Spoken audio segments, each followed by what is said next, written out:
একদিন নবী করিম সাল্লাল্লাহু আলাইহি সাল্লাম কাবা ঘরের দেওয়ালে হেলান দিয়ে বসে আছেন। এটা প্রথম দিকের ঘটনা। হযরত খাব্বাব রাদিয়াল্লাহু তাআলা আনহু তিনি এসে বললেন, তখন অত্যাচার চলছে, কঠিন অত্যাচার, যাকেই পাচ্ছে তাকেই মারা হচ্ছে, হত্যা করা হচ্ছে, জুলুম করা হচ্ছে। এটা মক্কার প্রথম বালাগের দাওয়াতের প্রথম দিকের ঘটনা, আর এই নবুয়তের প্রথম দিকের। তখন হযরত খাব্বাব রাদিয়াল্লাহু তাআলা আনহু বলছেন যে, ইয়া রাসূলুল্লাহ, নির্যাতন নিপীড়ন আর সহ্য হয় না, আল্লাহর কাছে দোয়া করুন, আল্লাহ যেন এই কওমকে ধ্বংস করে দেয়, এদেরকে বিনাশ করে দেয়। তখন নবী করিম সাল্লাল্লাহু আলাইহি সাল্লাম বলছেন, সোজা হয়ে বসলেন, বসে বললেন, তুমি কি বললে খাব্বাব? এরা ধ্বংস হয়ে যাবে? না, অপেক্ষা করো, ওয়েট করো।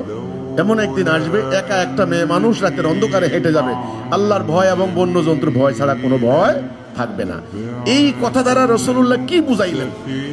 ঘরে ঘরে নামাজি হয়ে যাবে, রোজাদারি হয়ে যাবে, এটা বলছেন? নো, নিরাপত্তা নেই, বিচার। একটা মেয়ে মানুষ একা স্বর্ণ অলংকার পরিহিত অবস্থায় রাতের আঁধারে হেঁটে যাবে শত শত মাইল।